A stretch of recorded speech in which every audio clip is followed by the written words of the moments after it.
YouTube ਦੀ ਦੁਨੀਆ ਤੇ ਜਿਨ੍ਹਾਂ ਨੂੰ ਬਹੁਤ ਜ਼ਿਆਦਾ ਸ਼ੋਹਰਤ ਮਿਲੀ, ਉਹਨਾਂ ਦੇ ਵਿੱਚੋਂ ਹੀ ਇੱਕ ਪੰਜਾਬੀ ਵਲੌਗਰ ਅਲੀਜ਼ਾ ਸਹਿਰ, ਜਿਨ੍ਹਾਂ ਦੀਆਂ ਕਈ ਵੀਡੀਓਜ਼ ਮਿਲੀਅਨਸ ਦੇ ਵਿੱਚ ਦੇਖੀਆਂ ਗਈਆਂ ਔਰ ਲੋਕਾਂ ਨੇ ਉਹਨਾਂ ਨੂੰ ਬਹੁਤ ਇਹਤਰਾਮ ਦਿੱਤਾ, ਮੁਹੱਬਤ ਦਿੱਤੀ।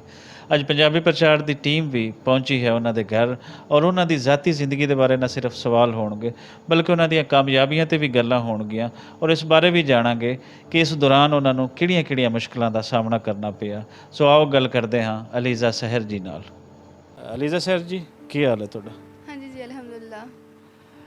ਅਲੀਜ਼ਾ ਜੀ ਨਾਲ ਅਸੀਂ ਅੱਜ ਗੱਲਬਾਤ ਕਰਾਂਗੇ ਔਰ ਦੱਸਦੇ ਜਾਈਏ ਕਿ ਬੜੇ ਘੱਟ ਟਾਈਮ ਦੇ ਵਿੱਚ ਇਹਨਾਂ ਦੇ 5 ਲੱਖ ਸਬਸਕ੍ਰਾਈਬਰ ਹੋਏ ਔਰ ਅਗਲਾ ਇੰਟਰਵਿਊ ਜਦੋਂ ਅਸੀਂ ਤੁਹਾਡੇ ਨਾਲ ਦਸੰਬਰ ਦੇ ਵਿੱਚ ਸਾਂਝਾ ਕਰ ਰਹੇ ਹੋਵਾਂਗੇ ਤੇ ਉਦੋਂ ਯਕੀਨਨ ਇਹਨਾਂ ਦਾ 1 ਮਿਲੀਅਨ ਸਬਸਕ੍ਰਾਈਬਰ ਉਹ ਕੰਪਲੀਟ ਹੋ ਚੁੱਕਿਆ ਹੋਏਗਾ। ਇਸ ਦੇ ਪਿੱਛੇ ਉਹਨਾਂ ਨੂੰ ਕੀ ਕਰਨਾ ਪਿਆ, ਉਹਨਾਂ ਦੀ ਫੈਮਿਲੀ ਨੂੰ ਕੀ ਗੱਲਾਂ ਸੁਣਨੀਆਂ ਪਈਆਂ, ਇਹਦੇ 'ਚ ਪੋਜ਼ਿਟਿਵਿਟੀ ਕੀ ਹੈ, ਇਹਦੇ 'ਚ ਨੈਗੇਟਿਵਿਟੀ ਕੀ ਹੈ, ਇਹ ਅੱਜ ਜਾਣਾਂਗੇ ਅਲੀਜ਼ਾ ਸਹਿਰ ਦੀ ਜ਼ੁਬਾਨੀ। ਅਲੀਜ਼ਾ ਜੀ ਦੱਸੋ, ਕੁਝ ਆਪਣੇ ਫੈਮਿਲੀ ਬੈਕਗਰਾਉਂਡ ਦੇ ਬਾਰੇ ਥੋੜਾ ਦੱਸੋ ਸਾਨੂੰ ਪਲੀਜ਼। ਹਾਂਜੀ ਜੀ, ਅਸੀਂ ਜੀ ਪਹਿਲੇ ਗਾਉਂ ਦੀ ਵਿੱਚ ਰਹਿਣ ਵਾਲੇ ਸੀ। ਗਾਉਂ ਤੋਂ ਤਾਲੁਕ ਰੱਖਦੇ। ਪਿਛਲੇ ਸਾਡਾ ਬੈਕਗਰਾਉਂਡ ਜਿਹੜਾ ਨਾ ਗਾਉਂ ਤੋਂ ਅਸੀਂ ਰਹਿਣ ਵਾਲੇ ਸੀਗੇ। ਹੋਰ ਜੀ ਫਿਰ ਕਿਰਾਏ ਵਗੈਰਾ 'ਤੇ ਘਰ ਲਿਆ। ਸਾਡੀ ਸਟੱਡੀ ਵਗੈਰਾ ਨੂੰ, ਸਾਡੀ ਜਿਹੜੀ ਆਉਣ ਵਾਲੀ ਜ਼ਿੰਦਗੀ ਨੂੰ ਬਿਹਤਰ ਬਣਾਉਣ ਲਈ ਮੰਮਾ ਪਾਪਾ ਜਾਨੀ ਨੇ ਬਹੁਤ ਜ਼ਿਆਦਾ ਮਿਹਨਤ ਕੀਤੀ ਆ। ਫਿਰ ਆਹਿਸਤਾ ਆਹਿਸਤਾ ਆਪਣਾ ਘਰ ਬਣਾਇਆ, ਛੋਟਾ ਜਿਹਾ ਆਸ਼ੀਆਨਾ ਬਣਾਇਆ ਤਾਂ ਕਿ ਸਾਡੀ ਤਾਲੀਮ ਬਿਹਤਰ ਹੋ ਸਕੇ। ਬਹੁਤ ਜ਼ਿਆਦਾ ਮੰਮਾ ਬਾਬਾ ਜਾਨੀ ਨੇ ਮਿਲ ਕੇ ਬਹੁਤ ਜ਼ਿਆਦਾ ਮਿਹਨਤਾਂ ਕੀਤੀਆਂ ਵਾ ਤਾਂ ਕਿ ਸਾਡੀ ਆਉਣ ਵਾਲੀ ਜ਼ਿੰਦਗੀ ਬਹੁਤ ਅੱਛੀ ਹੋ ਸਕੇ। ਮੰਮਾ ਬਾਬਾ ਜਾਨੀ ਨੇ ਜਿਤਨੀ ਜ਼ਿਆਦਾ ਮਿਹਨਤ ਕੀਤੀ ਮੈਂ ਦੱਸ ਨਹੀਂ ਸਕਦੀ। ਅੱਛਾ ਅਲੀਜ਼ਾ ਜੀ, ਹੁਣ ਆਉਂਦੇ ਹਾਂ ਉਸ ਗੱਲ 'ਤੇ ਕਿ ਜਿਹਨੇ ਤੁਹਾਨੂੰ ਸ਼ੋਹਰਤ ਦਿੱਤੀ ਜਾਂ ਜਿਸ ਵਜ੍ਹਾ ਤੋਂ ਰੱਬ ਨੇ ਤੁਹਾਡੇ 'ਤੇ ਮਿਹਰਬਾਨੀ ਕੀਤੀ। YouTube ਦਾ ਚੈਨਲ ਬਣਾਉਣ ਦਾ ਖਿਆਲ ਕਦੋਂ ਤੇ ਕਿਵੇਂ ਆਇਆ? YouTube ਦਾ ਪਹਿਲੇ ਤਾਂ ਮੈਨੂੰ ਪਤਾ ਹੀ ਨਹੀਂ ਸੀਗਾ ਕੁਛ ਵੀ ਕਿ YouTube 'ਤੇ ਵੀਡੀਓਜ਼ ਕਿੱਦਾਂ ਆਉਂਦੀਆਂ ਆ, ਜਾਂ ਮੈਂ ਖਰੇ ਮਸ਼ੀਨ ਆ। ਮੈਂ ਸਮਝਿਆ ਸ਼ਾਇਦ ਮਸ਼ੀਨ ਵਗੈਰਾ ਜਾਂ ਕੁਛ, ਮਤਲਬ ਕੋਈ ਆਈਡੀਆ ਨਹੀਂ ਸੀਗਾ ਕਿਉਂਕਿ ਮੋਬਾਈਲ ਵਗੈਰਾ ਇਸਤੇਮਾਲ ਨਹੀਂ ਸੀ ਕਰੀਦਾ। ਅਤੇ ਭਾਈ ਕੋਲ ਸੀਗਾ, ਭਾਈ ਕੋਲੋਂ ਵੀ ਟੁੱਟਿਆ ਭੱਜਿਆ ਸੀਗਾ, ਮਤਲਬ ਠੀਕ ਮੋਬਾਈਲ ਨਹੀਂ ਸੀ। ਉਹ ਵੀ ਭਾਈ ਵੀ ਇੰਨਾ ਜ਼ਿਆਦਾ ਇਸਤੇਮਾਲ ਨਹੀਂ ਸੀ ਕਰਦੇ। ਜਿਹੜਾ ਮੈਨੂੰ ਆਈਡੀਆ ਦਿੱਤਾ ਕੁਛ ਲੋਕਾਂ ਨੇ ਮੈਨੂੰ ਕਿਹਾ, ਕੁਛ ਫਰੈਂਡਸ ਵਗੈਰਾ ਨੇ ਕਿਹਾ, ਉਹ ਵੀ ਮੈਂ ਫਾਈਨ ਆਰਟਸ ਦਾ ਆਪਣਾ ਕੰਮ ਕਰਦੀ ਸੀਗੀ ਨਾ, ਫਾਈਨ ਆਰਟਸ ਦੀ ਸਟੂਡੈਂਟ ਸੀਗੀ। ਫਿਰ ਫਰੈਂਡਸ ਵਗੈਰਾ ਨੇ ਗਾਈਡ ਕੀਤਾ ਕਿ ਤੂੰ ਮਿਹਨਤ ਕਰਦੀ ਆ, ਪੇਂਟਿੰਗਸ ਵਗੈਰਾ ਕਰਦੀ ਆ, ਤੂੰ YouTube 'ਤੇ ਵੀਡੀਓਜ਼ ਵਗੈਰਾ ਅਪਲੋਡ ਕਰ। ਉਹਨਾਂ ਨੇ ਇੱਕ ਆਈਡੀਆ ਦਿੱਤਾ ਸੀਗਾ। ਫਿਰ ਆਹਿਸਤਾ ਆਹਿਸਤਾ ਕੰਮ ਸ਼ੁਰੂ ਕੀਤਾ, ਆਹਿਸਤਾ ਆਹਿਸਤਾ ਜਿੱਦਾਂ ਆਹਿਸਤਾ ਆਹਿਸਤਾ ਸਮਝ ਆਉਂਦੀ ਗਈ। ਸਾਲ ਬਾਅਦ ਜਾ ਕੇ ਕੁਛ ਥੋੜ੍ਹਾ ਬਹੁਤ ਬਿਹਤਰ ਹੋਇਆ। ਅਤੇ ਜਦੋਂ ਇਹ ਦੇਖਿਆ ਕਿ YouTube 'ਤੇ ਵੀਵਰਸ਼ਿਪ ਨਹੀਂ ਆ ਰਹੀ, ਤੁਸੀਂ ਦੱਸਿਆ ਕਿ ਸਾਲ ਬਾਅਦ ਇਹ ਕੁਛ ਬਿਹਤਰ ਹੋਇਆ, ਅਤੇ ਉਸ ਵੇਲੇ ਜ਼ਿਹਨ ਦੇ ਵਿੱਚ ਕੀ ਆਉਂਦਾ ਸੀ ਕਿ ਇਹ ਵੀ ਬਾਕੀ ਕੰਮਾਂ ਦੀ ਤਰ੍ਹਾਂ ਔਖਾ ਹੀ ਹੈ, ਛੱਡ ਦੇਣਾ ਚਾਹੀਦਾ, ਜਾਂ ਕਿ ਕੀ ਜ਼ਿਹਨ ਦੇ ਵਿੱਚ? ਨਹੀਂ, ਇੱਦਾਂ ਦਾ ਨਹੀਂ ਸੀ ਸੋਚਿਆ। ਲੱਗੇ ਸੀਗੇ ਬਸ ਕੀਤੀ ਜਾਂਦੇ ਸੀਗੇ। ਆਉਣਾ ਹੀ ਜਦੋਂ ਆਉਣੇ ਆ, ਪਤਾ ਸੀਗਾ ਕੰਮ ਨਹੀਂ ਸਹੀ ਕਰ ਰਹੀ, ਮੈਨੂੰ ਨਹੀਂ ਇੰਨਾ ਪਤਾ ਹੈਗਾ। ਇਸ ਵਜ੍ਹਾ ਤੋਂ ਬਸ ਲੱਗੀ ਰਹੀ ਹਾਂ। ਮੰਮਾ ਬਾਬਾ ਜਾਨੀ ਨੇ ਬਸ ਇੰਨਾ ਹੀ ਕਹਿੰਦੇ ਹੁੰਦੇ ਸੀਗੇ ਕਿ ਜੋ ਕੀਤਾ ਬਹੁਤ ਅੱਛਾ ਕੀਤਾ ਵਾ, ਅੱਛਾ ਕਰ ਰਹੀ ਹਾਂ, ਕਰਦੀ ਰਹਿ। ਬਸ ਮੰਮਾ ਬਾਬਾ ਜਾਨੀ ਹੌਸਲਾ ਦਿੰਦੇ ਸੀ। ਅਗਰ ਘਰ ਵੱਲੋਂ ਨਾ ਹੌਸਲਾ ਨਾ ਮਿਲੇ, ਕੋਈ ਹੋਵੇ ਨਾ, ਅਗਰ ਉਹੀ ਗੱਲਾਂ ਕਰਨ, ਫਿਰ ਬੰਦਾ ਕਾਮਯਾਬ ਨਹੀਂ ਹੋ ਸਕਦਾ। ਮੇਰਾ ਦਿਲ ਵੀ ਅਗਰ ਹੋਰ ਜਗ੍ਹਾ ਮਤਲਬ ਹਟ ਵੀ ਜਾਂਦਾ ਸੀ ਤਾਂ ਵੀ ਮੇਰੇ ਮੰਮਾ ਬਾਬਾ ਜਾਨੀ ਨੇ ਮੈਨੂੰ ਫੁੱਲ ਸਪੋਰਟ ਕੀਤਾ। ਉਹਨਾਂ ਦੀ ਸਪੋਰਟ ਦੀ ਵਜ੍ਹਾ ਤੋਂ ਅੱਜ ਇੱਥੇ ਆ, ਨਹੀਂ ਤਾਂ ਮੈਂ ਛੱਡ ਕੇ ਕਦੋਂ ਦਾ ਭੱਜਣਾ ਸੀ।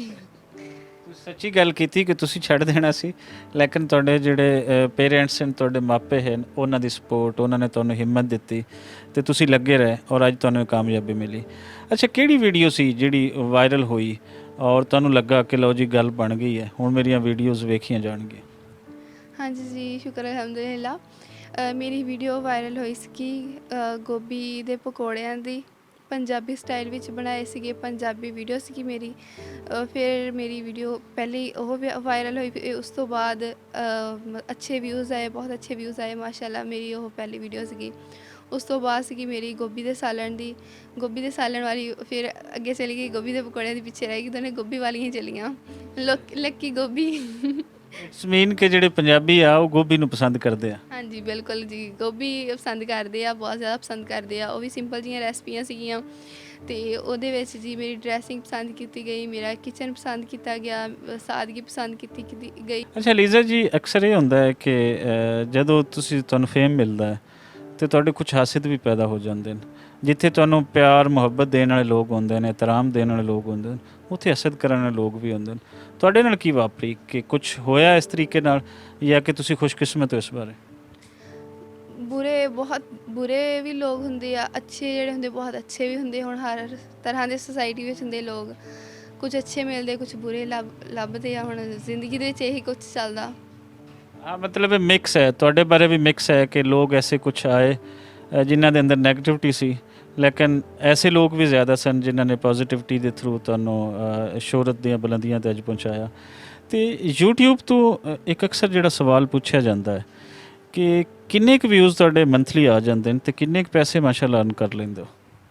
ਵਿਊਜ਼ ਵਗੈਰਾ ਮਾਸ਼ਾਅੱਲਾ ਸ਼ੁਕਰ ਅਲਹਮਦੁਲਿਲਾ ਕਾਫੀ ਆ ਜਾਂਦੇ ਆ। ਨਹੀਂ ਦੇਖਿਆ ਕਦੀ ਵੀ ਡੇਲੀ, ਕਦੀ ਕਮ ਕਦੀ ਜ਼ਿਆਦਾ। ਸ਼ੁਕਰ ਅਲਹਮਦੁਲਿਲਾ ਬਹੁਤ ਪਹਿਲੇ ਦਿਨ ਇਸ ਬਤ ਤੋਂ ਅੱਲਾਹ ਤਾਲਾ ਨੇ ਬਹੁਤ ਦਿੱਤਾ ਮੈਨੂੰ, ਜਿੰਨਾ ਜ਼ਿਆਦਾ ਸ਼ੁਕਰ ਅਦਾ ਕਰੀਏ ਕੰਮ ਆ।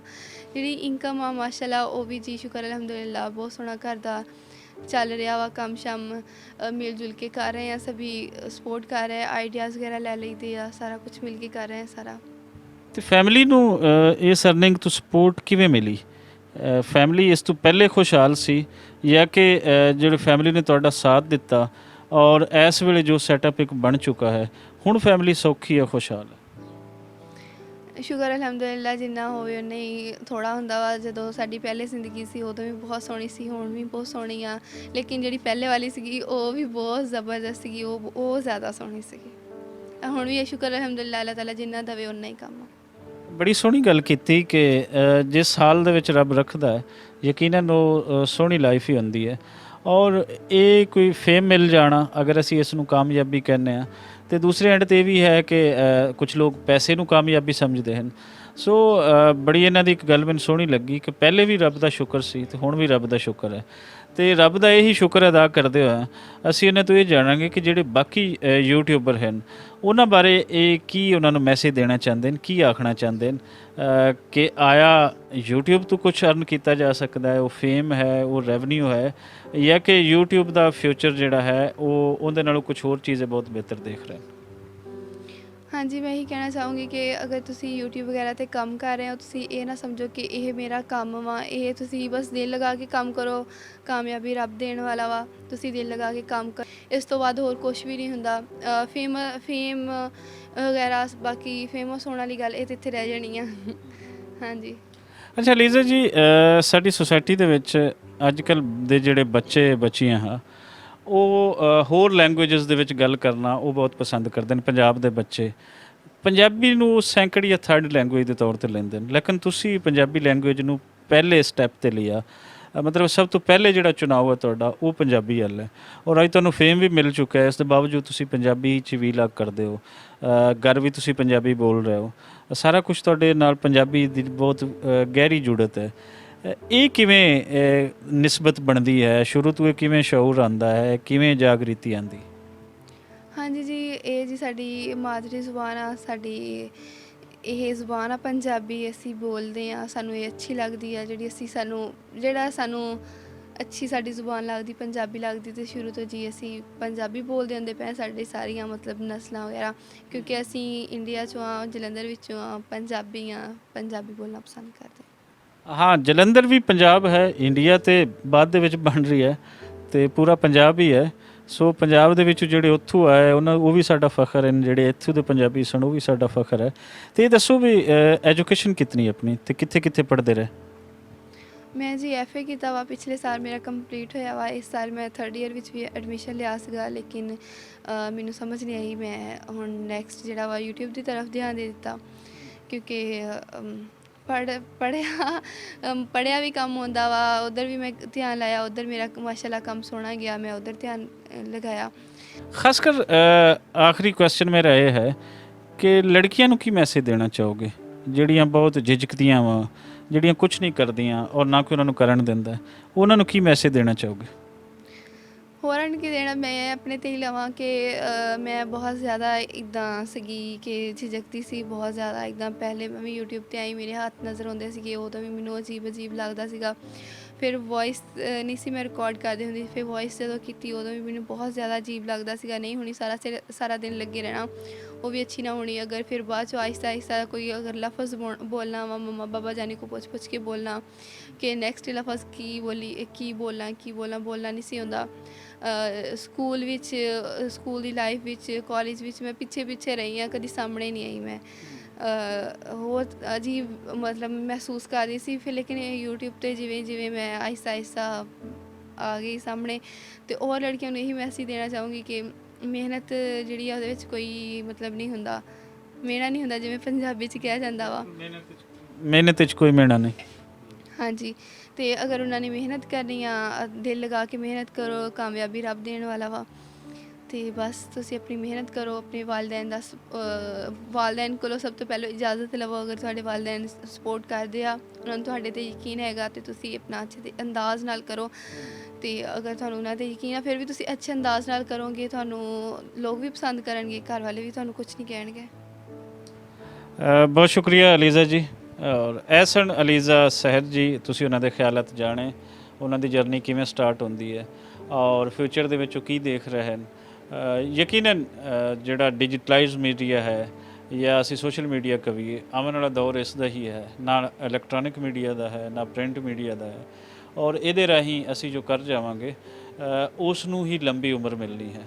ਸੋ ਅਸੀਂ ਇਹਨਾਂ ਲਈ ਹਮੇਸ਼ਾ ਦੁਆਗੋ ਹਾਂ। ਇਸ ਤਰ੍ਹਾਂ ਦੀ ਬੇਟੀਆਂ ਲਈ ਹਮੇਸ਼ਾ ਉਹਨਾਂ ਦੀ ਤਰੱਕੀ ਵਾਸਤੇ ਦੁਆ ਕਰਦੇ ਰਹਾਂਗੇ।